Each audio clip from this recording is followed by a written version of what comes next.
ಮತ್ತು ಮುಂದಿನ ತಲೆಮಾರು ಕೇಳಲೇಬೇಕಾದ ಕಥೆ ಪುಣ್ಯಕೋಟಿಯ ಕಥೆ.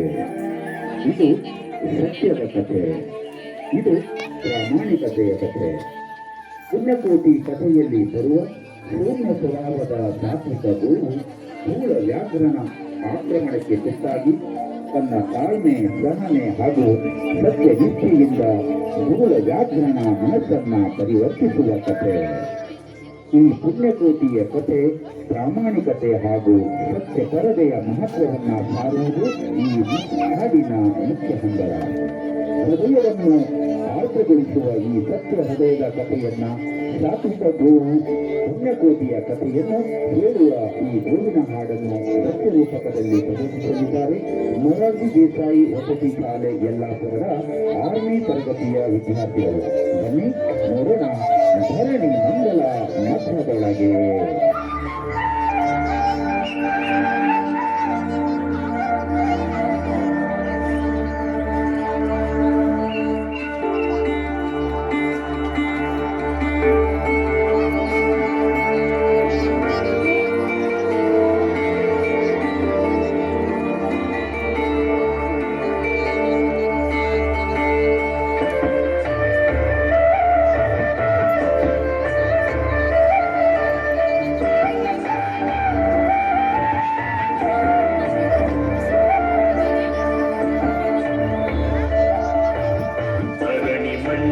ಮಧ್ಯದೊಳಗೆ ಬೆಳೆಯುತ್ತಿಹ ಕರ್ನಾಟ ದೇಶದೊಳಿರುವ ಕಾಳಿಗನೆಂಬ ಗೊಲ್ಲನ ಪರಿಯಲಿ ಬೇಳೆದು.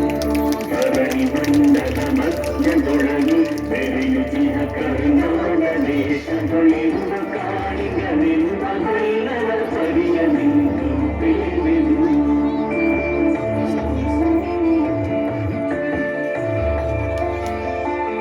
ಎಳೆಯ ಮಾವಿನ ಮರದ ಕೆಳಗೆ ಕೊಳಲ ಊದುತ ಕೊಲ್ಲಗೌಡರು ಬಳಸಿನಿಂದ ಸುರುಗಳನ್ನು ಬಡಿಗೆ ಕರೆದರು ಹರುಷದಿ.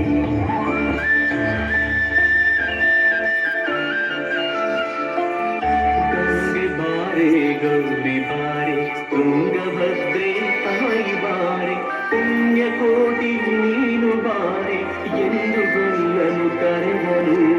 ಗೊಲ್ಲ ಕರೆದ ದನಿಯ ಕೇಳಿ ಎಲ್ಲ ಹಸುಗಳು ಬಂದು ನಿಂತು ಚೆಲ್ಲಿಸೂಸಿ ಹಾಲು ಕರೆಯಲು ಅಲ್ಲಿ ತುಂಬಿತು ಬಿಂದಿಗೆ. ಸತ್ಯವೇ ಭಗವಂತನೆಂದ ಪುಣ್ಯಕೋಟಿಯ ಕಥೆಯಿದು. ಸತ್ಯವೇ ಭಗವಂತನೆಂದ ಪುಣ್ಯಕೋಟಿಯ ಕಥೆಯಿದು.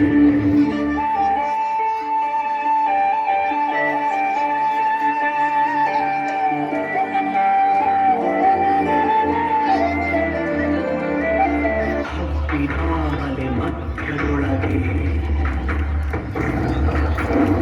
ಅದ್ಭುತವೆಂಬ ಶಾಸ್ತ್ರವು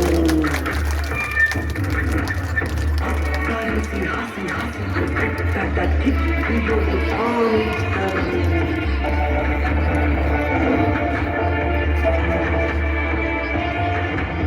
ಸಿಡಿದು ರೋಷದಿ ಮೊರೆಯುತ್ತಾ ಹುಲಿ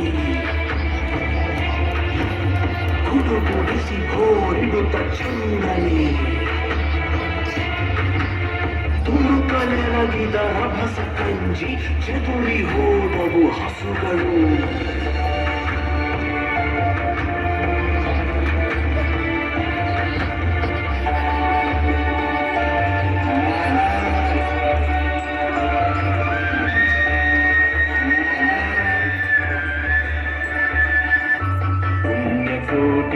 ಎಂಬ ಹಸುವು ತನ್ನ ಕನ್ನಡ ನೆನೆದುಕೊಂಡು ನಿನ್ನ ಹಾಲನ್ನು ಕೊಡುವೆನೆಲ್ಲ ಚಂದದಿ ಬರುತ್ತಿದೆ.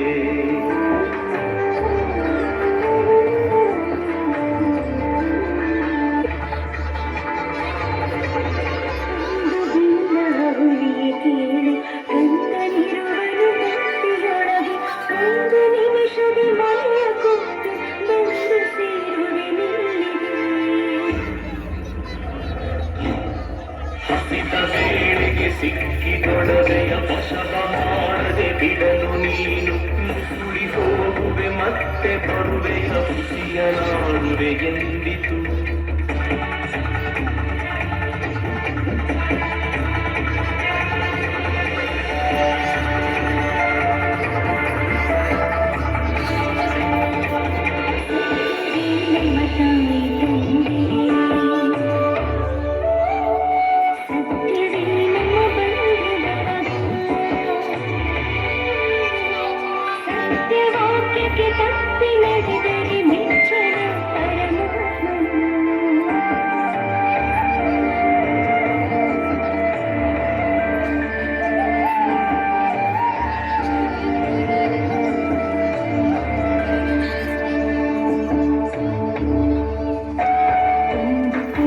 ಮಗುವಿನಿಂದ ಬಗೆಗೆ ಚಂದದಿಂದ ಭಾಷೆ ಕಂದನಿಂದಲೂ ಮಾಡಿ ಹೋಗಲಿಂದ ಬಂದಿನ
ಕರುವನ್ನು ಬಿಟ್ಟು ಬಂದು ಸಾವಕಾಶವ ಮಾಡದಂತೆ ಗವಿಯ ಬಾಗಿಲ ಸೇರಿ ನಿಂತು ತವಕದಲ್ಲಿ ಹುಲಿಗೆಂದಿತು.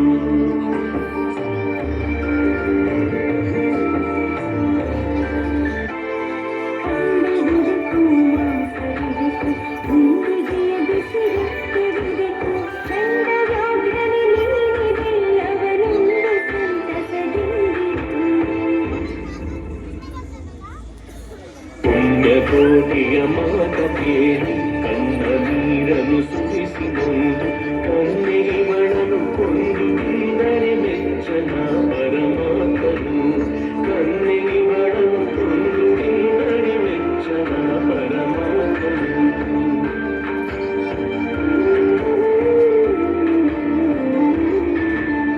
ಎನ್ನ ಹೊಡಹುಟ್ಟಕ್ಕ ನೀನು ನಿನ್ನ ಕೊಂದು ಏನು ಪಡೆವೆನು ಎನ್ನುತ್ತಾ ಹುಲಿ ಹಾರಿದೆಗೆದು ತನ್ನ ಪ್ರಾಣವ ಬಿಟ್ಟಿತು.